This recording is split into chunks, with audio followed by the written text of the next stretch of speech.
2000 Toyota Rav4, remove and replace the steering wheel and the airbag.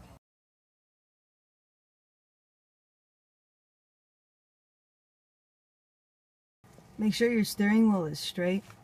The airbag can explode if you don't disconnect the battery. Pop the hood. It will disconnect the battery. Negative terminals is a 10mm.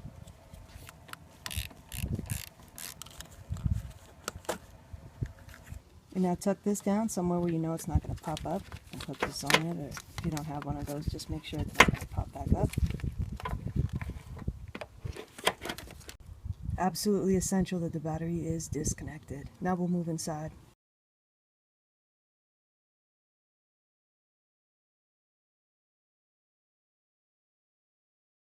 On each side of the steering wheel, you'll see a little hole. And inside there, you'll see that's a Torx. Let's get a closer look. See it in there? That is a Torx 30. These are two Torx sockets. The gray one is a Torx 30. The black one is a Torx 25. The Torx 25 will fit in that hole, but it'll probably strip it. So don't use a Torx 25. Use a Torx 30, and I'll show you what I mean. There's the screw. See here I have the Torx 25, and it will fit, but see how much play there is? If you use a 25 on this, you'll likely strip that, and then if you strip that, you're in a world of trouble. But I'll show you the 30 fits perfect. Torx 30, boom, that's it.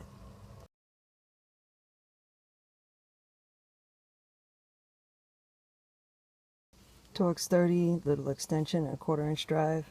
I'm going to break this free. Alright, now see these little plastic ridges here on the case? You keep turning this screw until they come up over that and they catch on that. That there is what I mean. If you can't get it to catch, grab it with some pliers and just pull it back. The purpose is to keep this screw from getting in your way when you pull the airbag off. On the other side of the wheel, you can see there's another screw that's just like that one. We'll do the same thing on that. Also a Torx 30.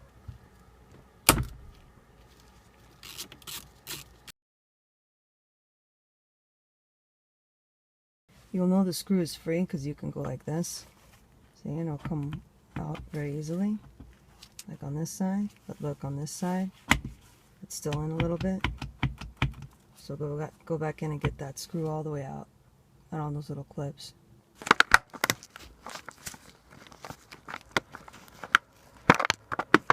That'll work too. So I popped the screw out completely on that right side, but that's okay, that'll work as well.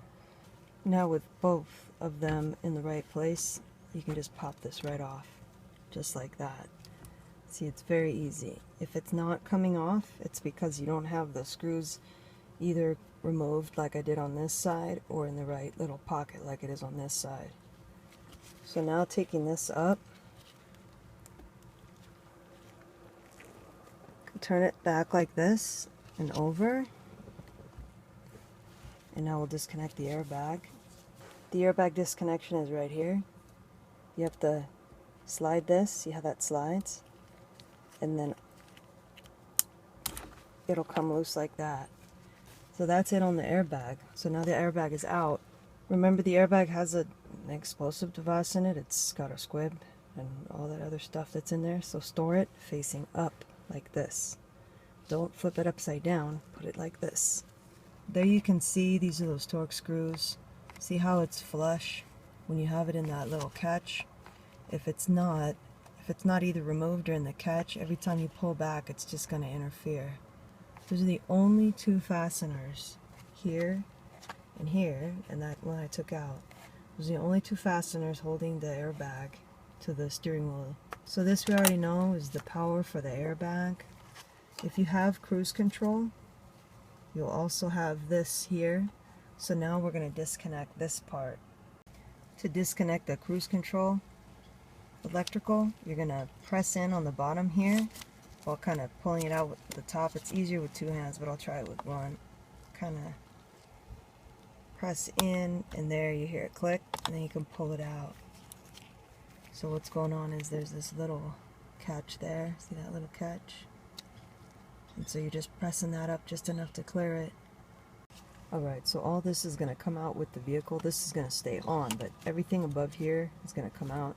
This is a cruise control, electrical connection, and the knob itself. All that's going to come out. So now we need a 19 millimeters. Use a nice 6 point, half-inch drive, big long breaker bar. Steering wheel is going to lock out because we're going to be turning counterclockwise. You know how it does that when it locks out. We don't want to overstress that though, so don't use that as if that's a brake. Use your other hand or your leg or something. Maybe turning counterclockwise like normal. So get your leg in there to oppose this, and let's see what we got. There it is. Not too bad actually. So before we move any further, we'll put the key back in and we'll let the wheel go back here. That's the key cylinder lock, so that'll work even obviously when the battery's disconnected as it is now. So we're going to make sure we're back centered. Make sure we're back centered. And we'll just spin this off by hand. Alright, key out of the ignition. And I got the nut off there. Get this out of the way. Now we'll make some match marks. See those tiny little splines? When we put the wheel back on, we're going to want to make sure that we have it lined up. Otherwise it will feel like the alignment's off. It might just be off like by one of those little tiny teeth. So we'll make some match marks to prevent that from happening. This is going to be staying in the vehicle. This is going to be coming out of the vehicle.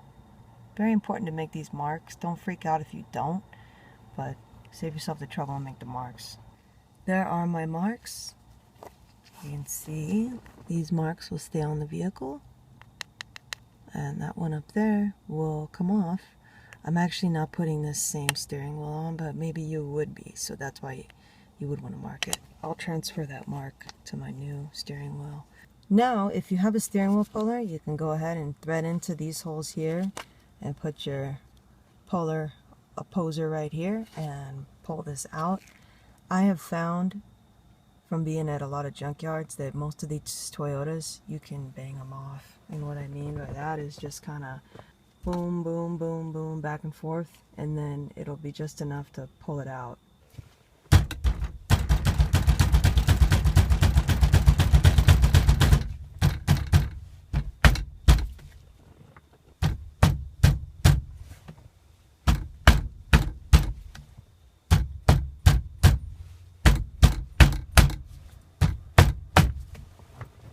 Don't smack your turn signal off.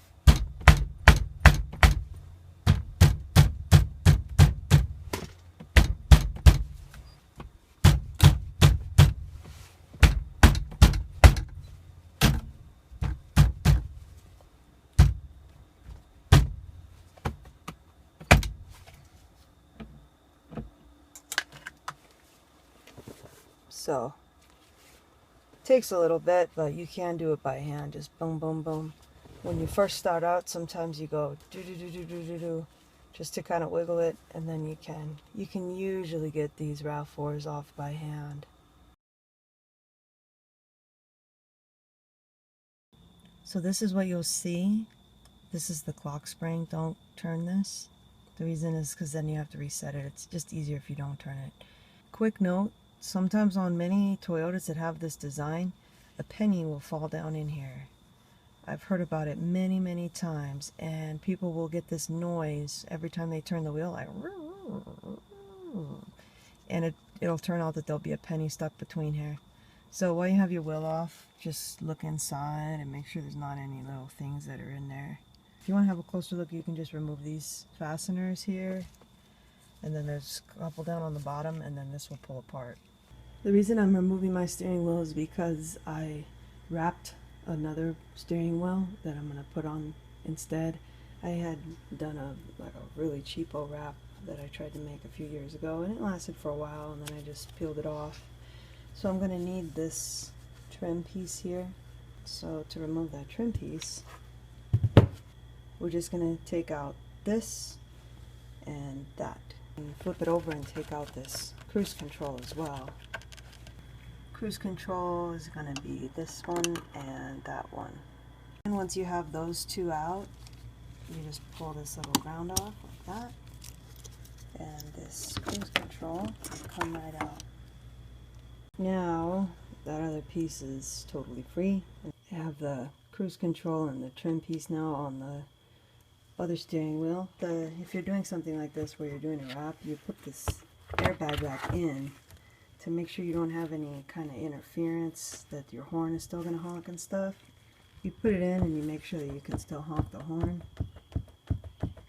If you are doing any kind of wrap, I suggest you cut a little bit of this out here and here and down here. If you're planning on bringing leather up over this, the reason is because that piece of leather in between there, it's just enough to kind of jam the horn and whatnot.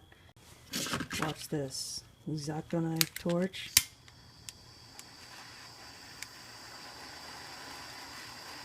You might be able to see it's glowing at the end.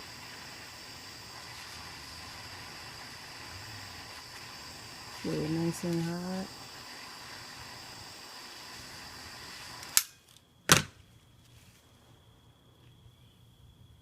Just like that. Pretty cool, huh? Slices right into it. I just shaved a piece off there. These steering wheels are interchangeable between a lot of the Toyotas, the late 90s, early 2000s Toyotas, and the Lexuses too. In fact, this steering wheel here was from a 99 Rav4 that I pulled off my sister's, because this foam will just start deteriorating and fall off like crazy, and that's why I saved that one to wrap. And then I pulled a IS300 steering wheel off at the junkyard, because they're like about $10 at the junkyard to pull a steering wheel, and I put that on hers, but then her car got stolen, so much for that. But I have an extra one here, so I'll use this for my Matrix. So I'm going to try to transfer this mark to the new steering wheel. It won't be perfect, but it'll be better than nothing. I'm going to take the old steering wheel and put it on top of the new one, and then align things. I'm going to be looking for alignment on this hole, that one, this one, and that one. So for these big holes, I can just drop in screwdrivers. And now I have a little Q-tip that I just cut the end off, and I'll put that through here, and that will line up with that one right beneath it. See how it's sitting on that one? So I need to move it just a little bit, and then I'll do the same thing on this side. Then let's look at this shape here. So it's got this curve. You can see you want to check the alignment with that same shape down there. And now we can put the wheel back on. Again, with this clock spring, try not to move it. If you do accidentally move it just a little bit, just turn it back so that you have these little arrows lined up down there. But if something weird happens and you come in and the clock spring is like all the way down at the bottom, and you don't know if it got there by going counterclockwise or by clockwise, then just follow these instructions and reset it. The reason that's important is because this is the electrical continuity for your airbag. So because the wheel is spinning, you can't just have wires all in there. So this is a clock spring. That's what allows the electricity to flow to the airbag, and you'll get an SRS and the airbag light on your dash if for some reason this is interrupted. So just don't touch the clock spring. The splines there on the steering shaft correspond with the splines here on the steering wheel. So that's what you're going to be aligning when you put the steering wheel back on. Alright, so getting the steering wheel on without moving the clock spring, right? Put this through here. And now you're going to feel as you put it on when it's going to catch. Right there, it just caught a spline. Okay, see it slightly moved the clock spring, but that's okay. Okay, now it's in. And if you look back at the steering wheel, it looks maybe just a tiny little bit this way. Okay, if I turn it like that, it's not so bad. So let's check if it's off a spline. So just slightly pull it up, barely turn it until it catches the next one, and then push it back in. Okay, well we can see that's definitely wrong because now it's like that. So we'll go back to the other. Again, this is if you don't have match marks, like I don't have match marks. Okay, that looks a lot better there. That's where we were the first. Now we'll go a little to the right, just barely, barely, till it catches it. And there it is.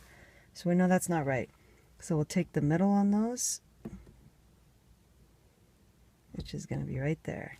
Okay, so that's what I will accept as my proper position.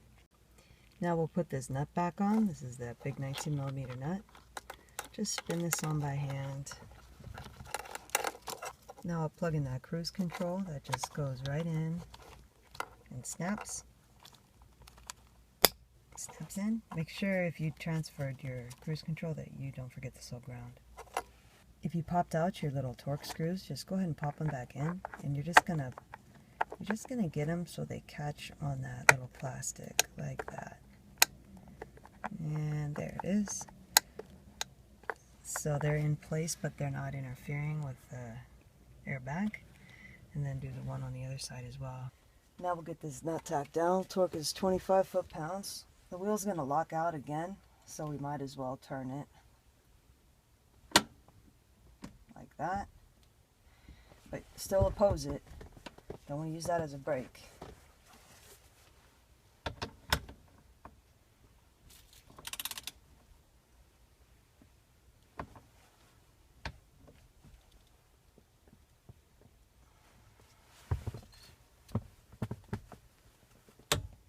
There it is.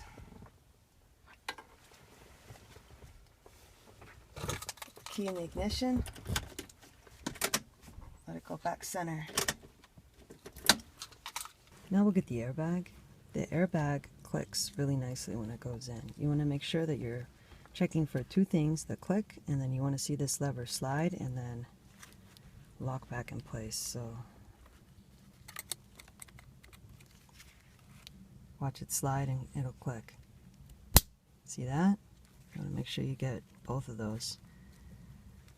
If you don't, then there's some type of problem with this latch and your airbag might have an issue. So that's how that's done. And now, you can see everything else is all hooked in. Just slide this back in place.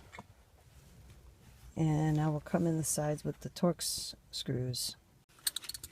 When you get these torque screws back in, when you start at them, just kind of push and it'll come off of those little plastic things, and then turn it by hand until you get it in and then torque it down. Torque for those torque screws is 78 inch-pounds. Torque screws are in. Now we'll go reconnect the battery. 10mm.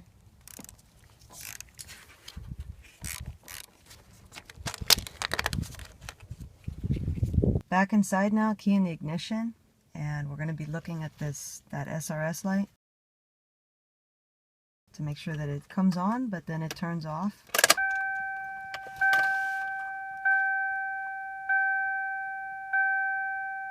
And there it's off, so the continuity check on the airbag is good. So now we'll go ahead and start it up.